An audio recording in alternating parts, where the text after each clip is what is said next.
Papakita ko lang ngayon, magpapalit tayo ng mga hose sa ating radiator. Yung mga hose dito, yan, katulad na ito, nakikita nyo na yan. Papalitan natin. O, tatlo yan eh. Basta nandiyan sa may loob. Yan, ito yung gagamitin natin. Samco Sport. From Thailand. And meron din tayong maliit na parang fuel hose. Ang kapal nito. Hindi ko pa sure kung saan ko gagamitin, pero ready natin mamaya. Yan, may mga kasama na siyang clamp. Yan. Gamitin tayo ng malinis na lalagyanan dahil tatanggal tayo ng coolant. And we have Preston na coolant. Ayan. Pandagdag ko sakali. Ano yung gagamitin natin? Siyempre Philip. Pliers, di ko sure kung anong klaseng clamp nandun, pero kung kailangan yung iniipit lang, yan, kailangan to. Yan, pantanggal sa upuan, cheese. Tara, tanggalin muna natin yung upuan. Tanggal.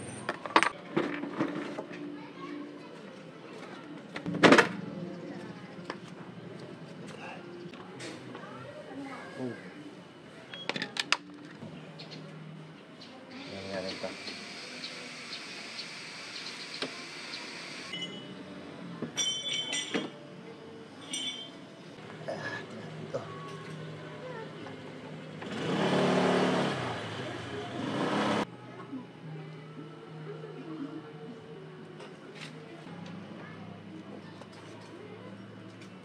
Tatanggal na natin isa as example. So tinignan ko lang din yung sukat niya, no. O halos sakto lang yata. Sakto naman to. Ganyan siya. Ayan yung haba. Ayan, inuna ko na to ilalim. Kasi feeling ko ito yung mahirap arahin eh. Kasi yung clamp niya, itong clamp niya nga is nakapailalim. So inuna ko na lang siya. Yung mga nasa ibabaw naman, ito. Ayan, dalawa. So tingin ko madali lang to eh. Yung nasa ilalim medyo mahirap-hirap dito. So by the way, ayan, medyo nagkalat tayo ng tawag dito coolant. So maraming tumapon. Wala kasi tayong syempre yung rito, yung screw dito. So nag-drain ako. So dito na. Mainam, mas maganda talaga na meron tayong extra coolant. So kung sakali nga, ayan, tulad nito, may tatapon diyan. So ayan, ito yung nakuha natin. Marami-rami naman. Magagamit pa yan. Okay to, yan. Papasok. Yung haba niya okay lang. Ayan. Kapitan muna natin.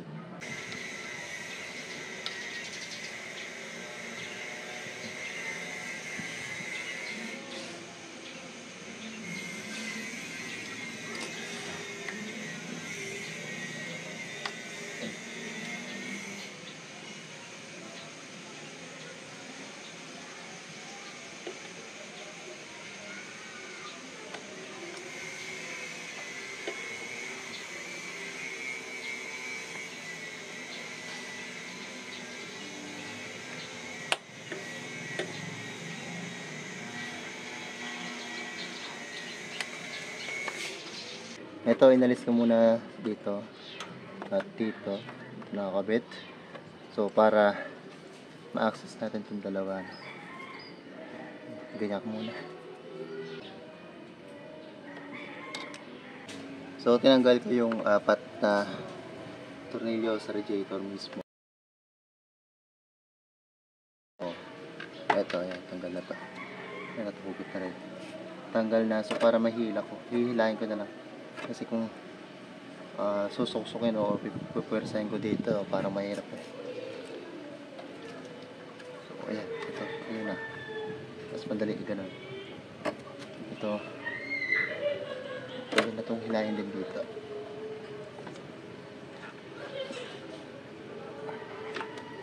Yan, hanggang na oh. Medyo maliit yung clamp na stock para dito sa Samco hose. Kaya itong kasamang clamp na yung ilalagay na natin. Kahit doon sa una, papalitan natin. Tingin ko parang maliit siya. Ayan. So, hindi ko alam kung stainless kasi siya or baka lang, baka kalawangin in time.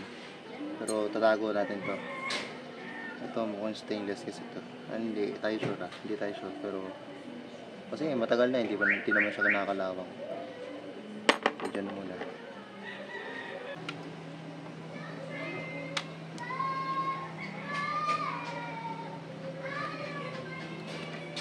Tanggal na to. So, ayan, may tamapon na coolant tint. It's may galing sa may ano, sa pinakamakina na. So, mamaya i-start natin yung engine para humigop siya ulit. Then, titignan natin yung radiator hanggang sa makapuno tayo. So, lagay na natin isa pang ganito.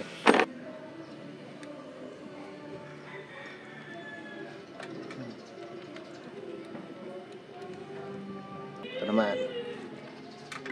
Oh.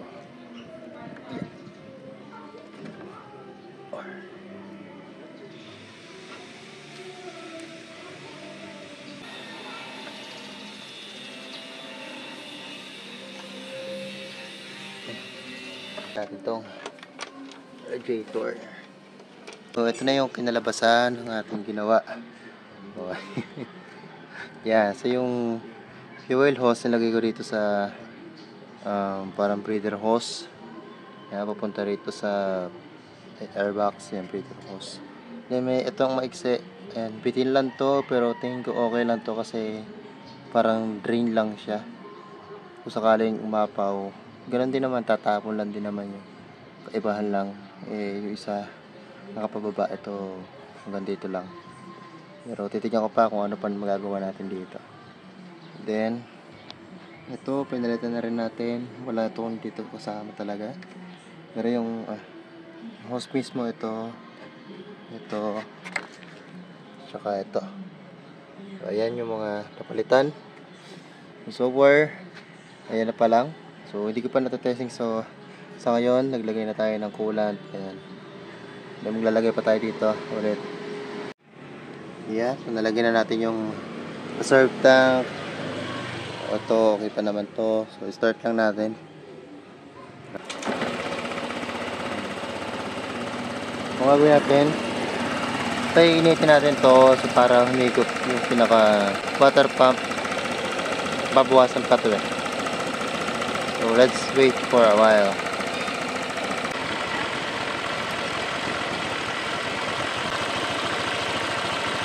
Umapaw siya, then napansin nyo, bumababa na.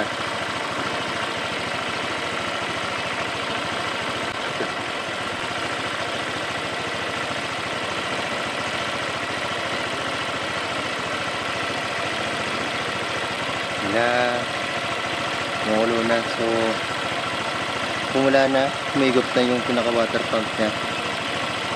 Tayo may hangin doon. Ako na naman.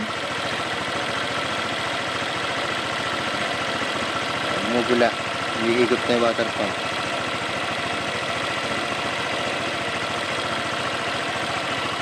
Sarado muna natin. Bumaba yung ano.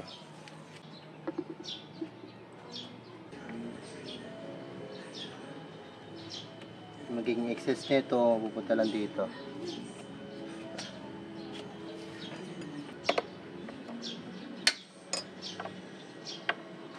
Napakita ko lang yung mga ginawa natin. Ano. So, una tayo sa ating radiator hose. So, ito. Ayan, dalawa na yan. Ito, may ilalim. Mainit lang. Tsaka ito. Tsaka yung nasa ilalim mismo. So far, wala naman tumatagas kanina ni-start natin. So, yeah, pagkakabit nun, madali naman. Siguro ito pinakamadaling palitan. Unahin nyo na to. Tingin ko sapat sumunod to, number 2. Unahin nyo na sa ilalim. Yan, nasa may ilalim unahin nyo. And then, panghuli na to kasi ito exposed na naman. O exposed naman talaga siya. Then, yung mga dinagdag ko ito. Ayan, so tanggal kabit lang naman. So, itong clamp na to, kasama na to sa nabili natin na to, no? Ito pa, dinagdag natin. Ito, nilagyan ko lang na to dahil hindi kasya yung pinaka-clamp ng stock. Ayan yung nilagay natin. Tingin ko okay naman to kasi sa iba nakikita ko ganito din. Ganyan din. So, okay naman. Ito, pinalitan natin. Para lang naman to sa parang drain hose lang.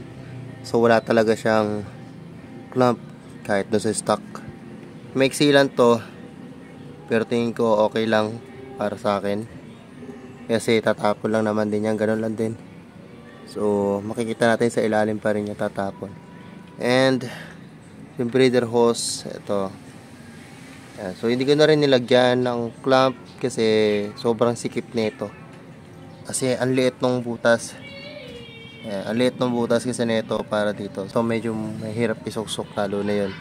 Kasi, plastic tapos matibay na rubber. Ito kasi yan. So, ayan. Nakita nyo yung lubas si pula. Rubber. Tapos sumunod may mga strings, tali yan. Para anti-stretch. Then, rubber na ulit yung gitna. Kaya medyo mahirap isuksok yan. So, ayan lang naman. And kakapitan natin yung fairings. Tara. So, bago ko yung sarado pala. Sa mga bibili, sa mga gustong bumili, ibibigay ko yung link sa description o kaya sa comment. So, ang mabibili nyo lang naman ito. Set to sa radiator hose, 3 piraso, isa, 2, tapos yung ayan, nasa ilalim, 3 yan. May kasama ng clamp yan. Then, yung ganito, may 1 metro to. Naka-plastic niya, 1 metro. Yan, pinutol-putol ko na lang yan. So, nabitin lang dito kung mayroon pa kayo ibang gustong idagdag. Gawin nyo lang siguro 2 metro, sobra pa yun. Sobra. Yung iba, pwede nyo gamitin dito. Dito sa may pinaka-fuel. Yan. Kung sakali lang naman. O kaya breather dito. So, baka bumili pa nga ako. Papalitan ko rin to. Tsaka, yun nga. Yan. Kung ano lang naman. Yun lang. This is the final. So, okay. Ito na yung final. So, binago. Ito. Kung kanina, napansin nyo may putol dito. So, tinanggal ko na siya. Binalik ko yung stock. So, ayan. Ito nakakabit na. Then, yung nakakabit dito, nilagay ko. Ayan, dito. So, para kahit paano merong kita. Galing sa likod. Ayan. Nakita yan dito. Ayan na.